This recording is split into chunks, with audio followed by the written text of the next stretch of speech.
MDH biryani મસાલા, પારંપરિક બિરયાનીનો અસલી સ્વાદ. असली मसाले साथ साथ MDH. અલ્પેશ ઠાકોર અને ઠાકોર સેના ફરી એકવાર આંદોલનના માર્ગે છે. 26મી જાન્યુઆરી અડધી રાત્રે ગાંધીનગરમાં અભ્યુદય કાર્યક્રમ યોજાશે. ઠાકોર સમાજ આગળ આવે તેવા સંકલ્પ સાથે કાર્યક્રમ યોજાશે. ઠાકોર સમાજ જાગે છે તે હેતુથી અડધી રાત્રે 3 વાગે કાર્યક્રમ યોજાશે. રાજ્યના 7,000 ગામડાઓથી ઠાકોર સમાજના લોકો અહીં જોડાશે. ઠાકોર સમાજને જગાડવાના હેતુથી રાત્રે 3 વાગે કાર્યક્રમ રખાયો છે. એટલે વહેલી સવારે 3 વાગે કહી શકાય. 7,000 ગામડાઓથી ઠાકોર સમાજના લોકો એકત્ર થવાનો દાવો કરવામાં આવ્યો છે. 26મી જાન્યુઆરી આ કાર્યક્રમ યોજાશે.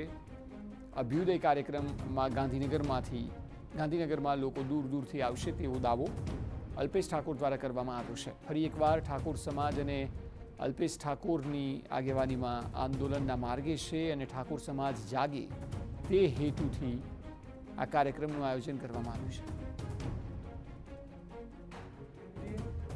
એક થઈને તમામ સમાજોની સાથે મળી અને અમે કામ કરવા માંગીએ છીએ. તમામ સમાજો જે રીતે અમને પ્રેમ કરી રહ્યા છે, અમે તમામ સમાજોને પ્રેમ કરી રહ્યા છીએ. એ જ રીતે અમારે પણ આવનારી પેઢીનું, અમારા બાળકોનું ભવિષ્ય સુરક્ષિત કરવું છે અને એના માટે અમે શૈક્ષણિક ક્રાંતિ માટે ભેગા થઈ રહ્યા છીએ. હવે આ સમાજ બદીઓની કુરિવાજોમાં સપડાયેલો નથી. અમે એમાંથી બહાર નીકળવા માંગીએ છીએ. એનો દાખલો જોયો છે કે અમે દિયોદરમાં જે બંધારણ બનાવ્યું એ બંધારણ થકી સમાજમાં ક્રાંતિ આવી. એ જ રીતે આપને કહું છું કે જે રીતે આ સમાજ તમામ ક્ષેત્રે આગળ વધી રહ્યો છે એમાં આખા ગુજરાતના તમામ લોકો આમાં જોડાઈ રહ્યા છે. સામાજિક આગેવાનો હોય, રાજકીય આગેવાનો હોય, શિક્ષિત લોકો હોય, શિક્ષણવિદો હોય, તમામ લોકો અહીંયા જોડાઈ રહ્યા છે. ઓલમોસ્ટ 7,000થી વધારે ગામના અમારા સ્વયંસેવકો આવવાના છે.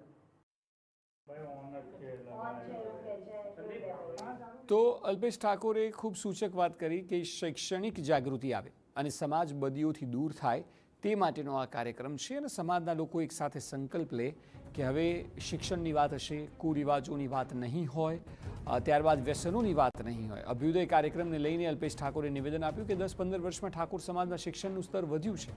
ઠાકોર સમાજ જાગે છે તે માટે મોડી રાત્રે કાર્યક્રમ કરાશે. ઠાકોર સમાજ કુરિવાજોથી મુક્ત થાય તે માટે પ્રયાસ કરાશે. ભણતર વધે તે માટે સરકાર પણ આગળ આવી છે. સરકારે અડાલજમાં અડધા ભાવે જમીન આપી છે, જેમાં સરસ્વતી ધામ સંકુલનું નિર્માણ કરવામાં આવશે. સરસ્વતી સંકુલમાં 2,000 વિદ્યાર્થીઓ અભ્યાસ કરી શકશે. રાજ્ય સરકારે સૈદ્ધાંતિક નિર્ણય કર્યો છે કે હા, તમને અમે બજારના 50% ભાવે આ શૈક્ષણિક ભવન બનાવવા માટે જગ્યા આપી રહ્યા છે. ત્યારે રાજ્ય સરકારનો પણ આભાર માનું છું. માનનીય ભૂપેન્દ્રભાઈનો આભાર માનું છું. આદરણીય નરેન્દ્રભાઈ, અમિતભાઈ શાહ સાહેબનો આભાર માનું છું કે જેમણે સંવેદના બતાવી અને આ સમાજ માટે પણ આ જમીનની ફાળવણી કરી છે. સાથે આપને કહું કે આ સંસ્થા જ્યાં બની રહી છે ત્યાંથી સરદારધામ 1 થી 1.5 કિલોમીટરમાં છે. અમે ઈચ્છીએ છીએ કે જે સમાજો વિકસિત બન્યા છે એ પણ અમને માર્ગદર્શન આપે. MDH કિચન કિંગ મસાલા રસોડામાં હોય તો આપણે કંઈ પણ બનાવી શકીએ છીએ. રીંગણાનો ઓળો, બટેટા ફુલાવર, ભીંડી મસાલા અને બીજું ઘણું બધું. MDH.